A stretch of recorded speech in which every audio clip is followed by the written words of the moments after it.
that's because they have brainwashed people, brainwashed themselves for that matter, to think that they are at a pedestal that nobody else can reach. Yeah. Right. And that's not the truth, because if it was not for us, if it was not for our ancestors, if it was not for all kind of colored people, whether you're Asian, Hispanic, Black, whatever it may be, they would not be in the positions they are. A bitch wouldn't be riding around with no AC. A bitch would be running through stoplights. Doing 100 on I-4, AC out. Watch out for them bitches, because they gonna be speeding. Yeah, they wouldn't have peanut butter. No traffic lights. No traffic lights, no AC. Open heart surgery. Terms. And it's like, if we would have just kept all our shit to ourselves and started our own little country, right. What the fuck was they was gonna do? They were gonna still be fucking cavemen, scratching sticks together to make a fire. Poof. So when we tell you we need reparations, we need our recognition, we fucking mean that shit. I mean that shit on fucking God, because you gotta look at the trajectory and basically where we came from and everything that we've contributed. Like, basically where we at still as a community, as a society. Like, really, there's still disadvantages there. Yeah, definitely. It's ridiculous. Like, where me and Raymond stay, right there on the borderline of Ocoee, and the fact that we stay in a city that was known for one of the biggest massacres in American history that could have been done to our ancestors, and you just did. We was riding through Edenville the other day. It was leaving Maitland, and we rode through Eatonville. If any of you don't know, Eatonville is one of the like a historic Black town. Yeah. It's one of the first towns in Florida that was for Black people, built by Black people for Black people. And the fact that they won't sell. It's the oldest. They won't sell over there. Nope. Like, they won't sell their buildings. They won't sell their housing, and you can tell because the city, the government, there's no funding to Eatonville. That's why it looks run down, because it's no funding. But cross the line right over into Maitland, it's brand new, and you got luxury homes and shit. Yeah, and Eatonville right there. Nice Eatonville restaurants. Yeah, exactly. But that's because the city, that one time, that the county will not fund Eatonville. And you telling me racism doesn't exist? That was the first self-governed. I didn't know that. Zora Neale Hurston. Wow. Zora Neale Hurston herself lived in Eatonville. All her stories, her books, her novels are based around the city of Eatonville, the people she knew in Eatonville. Right here, they have a fucking Zora Neale Hurston festival. Yeah, they do all the time, right there in fucking Winter Park too. Yeah. Mm-hmm. But Eatonville looks the way it looks, and the people of Eatonville living the way they live. Driving through, when you first get in there, first of all, it's speed traps coming in through there. It's directly 0.3 miles, and it's a crack motel on the right. But that restaurant to the left banking. And y'all know I gotta shout out real quick. Go ahead. But wait. Well, we're just gonna go ahead and move Black business right here real quick. Go ahead. Okay, but drop it. While we talking about Eatonville, go ahead, drop it. I want to talk about Dejan Eats in Eatonville. She is a wonderful, beautiful Black woman who owns Dejan Eats, who is a vegan restaurant, and it is absolutely amazing. I guarantee you, it is beautiful. So if you ever, she also got those banging ass burgers. Oh yeah, those banging ass burgers. Just the food and everything is vegan. So she got vegan ice cream, the Erie ice cream. It's just a mood, and it's very good. So if you're ever in Eatonville, ever in Orlando, please stop to Dejan Eats over in Eatonville. You can't miss it. And it's good. So, me and Raven I think we should look. But I've had friends who went and talked to some of the residents, and basically how they're trying to, I don't think they're trying to gentrify it, but like you said, they don't have funding. Mm-hmm. And I think I kind of want to look in, if y'all want to look into like volunteering and doing some community work out there, because no, that's definitely what's up. Not just that, like Black people, like if we just came together, like if a group of us just came together, saved up some money, put it in a fund, and just piece by piece just build the city the fuck up, we could have a Black Mecca right there, right there. But you know, you just gotta build it up. But Black people too, when we start building shit, y'all want to rob shit. Yep. And I'm gonna be the one to call the police. I'm surprised Evans is the way they do. You gonna call them in Edenville because they got one officer. They got two. But they better call someone to kind of back up. Right. Someone right now.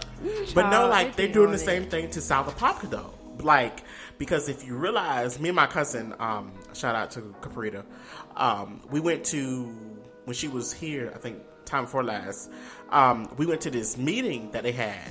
And it was talking about how they were trying to basically push people out of South Apopka, how they're trying to basically, the city had a multi-million-dollar plan for South Apopka that basically within the next few years, they plan on pushing these people out of their homes.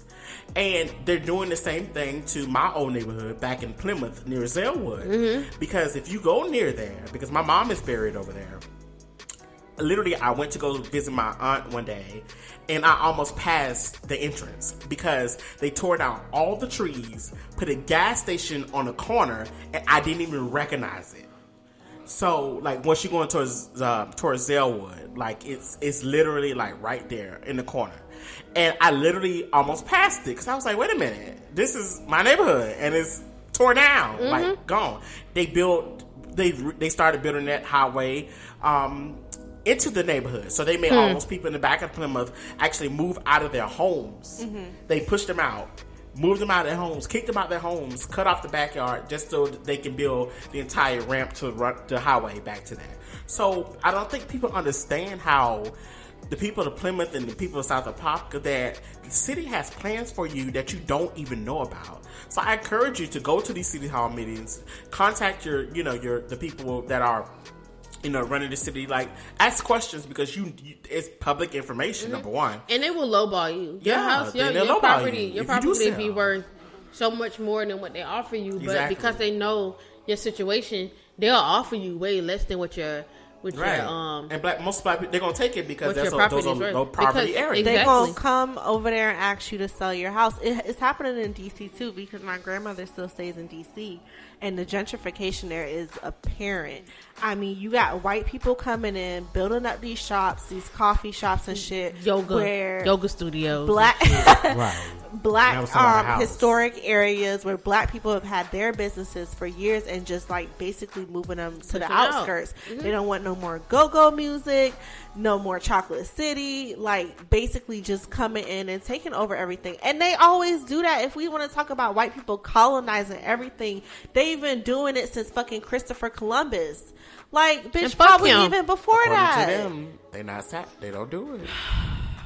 According to them, allegedly, they don't do that. Allegedly, my ass. And I can't believe we was in school, like you said, how we had a conversation before we started recording, how we was really in school, like, celebrating that shit. And we look at Christopher Columbus Day. Our teachers were definitely whitewashed. They were whitewashed as fuck. We literally had, like, our teachers knew that. I've had teachers where it comes down, it's like Thanksgiving time, and be like, okay, y'all gonna be the Indians, y'all will be the Pilgrims, we're gonna come together, making it all peaceful, kumbaya shit. And then but get slaughtered. The day after fucking Thanksgiving, they was raping, pillaging them people, killing them people, and all that shit. Yep. Like, how could you sit here in fucking Florida with cities like Tallahassee, Okeechobee, Polk County, Seminole County, and Kissimmee.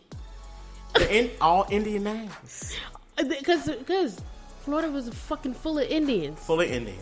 Yeah, and even, like, I know some runaway slaves, they, like, procreated with them. I forgot what they call. I think they're Taino, basically mulattoes, but basically they procreated with them. And if you look at right after slavery, if we want to talk about the history of Florida, have you ever noticed how whenever you go to a city, usually the black people congregate on the north and west? Yes. That's because if you look at the railroad system, and once they built it up, they had them segregated on the north and west. So that's usually when we go and we build up cities, we congregate on that side of town. Even Jacksonville, the north and west side is a hood. They did the same thing in Atlanta. In Atlanta, they built the highway right down the middle to separate the black people. But I mean, this when you got South Apopka's a little different because it's called South Apopka, and once you cross over them tracks, through 441. Once you cross over them tracks, Yeah. You in South Park, but they always say, "Oh, from the other side of the tracks." Yeah, they put even if they go all the way down to Miami, because that's where the railroad system ends at. But yeah, just talking about the disadvantages that we had. Man, it's just crazy.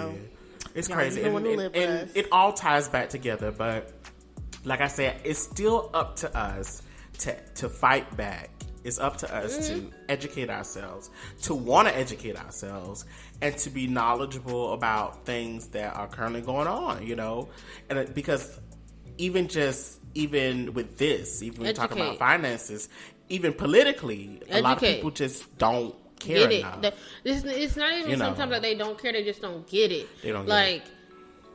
They just don't understand, and a lot of people, when they don't understand something, it becomes unimportant to them because they don't fucking understand. But you have to be willing to want to learn. You have to be willing to listen. And if you're in a group of friends and y'all don't feel comfortable with educating one another or learning from one another, then it's time to reevaluate your friend group too. Like, you know, that's what I went through that because I was in a group to where I felt like I was the only one talking about politics. Like I was the only one talking about credit or finances. You know, or finances. Like they would just want to talk about, oh, let's kiki, let's go to the club, let's talk about who fought. Like, bitch. And you have to level up. Like when I tell you over the years, if you met me years before, you would know where I was at mentally by the people I hung around. Right. Mm-hmm. Versus now, you would know that if you met me then and now, you would see the maturity, and then you would see the people that I actually socialize, hang out with, call my friends. We're all like on the same level, and we're not afraid to learn from one another. Not at all. You know, or educate one another. Like if you say something, I'm be like, I don't think it's like that, Drake. Let me tell you how I hear it, and then you know. You don't want to be met, like, it's super intimidating. I understand to even inquire about it, but you need to surround yourself by, like-minded people. Yep. Or people that you see where you want to be. Right, exactly. Yeah. People that can educate you and have the capacity to do so. You should want those relationships. Yeah, people that want to see you win. Basically. Exactly. And it should not be in competition with you. You should not. Yeah. You should never feel intimidated or... No, not at all. Or jealous. Even jealous of your friends. I think jealousy among friendships is just so corny to me. Like, that shit is so It's corny. like they went on a different journey. You're not gonna be jealous. You can't compare. Comparison is the thief of, like, all time. Yeah. But you can't compare your journey to somebody else's because they may have went through worse than what you going through. Exactly. So, and what you may deem as super successful might differ from what mine. They still want more. Different versions of you know, success. And exactly. Right. Like I can't base my success off of your success or what you see as successful because we all three of us are gonna have different viewpoints. Exactly. All three of us are walking different paths, so our end journey is going to be different. Our start was different. The shit we go through in the middle between A and B is different. Yep. And so when we get to B, it's going to be different. It's going to be different. Right. Yep. And I can't be jealous of your destination. Nope. Like, I can't be mad if you end up in Paris and I'm over here and I'm in Bali. And I can't be mad because she got the fucking Eiffel Tower.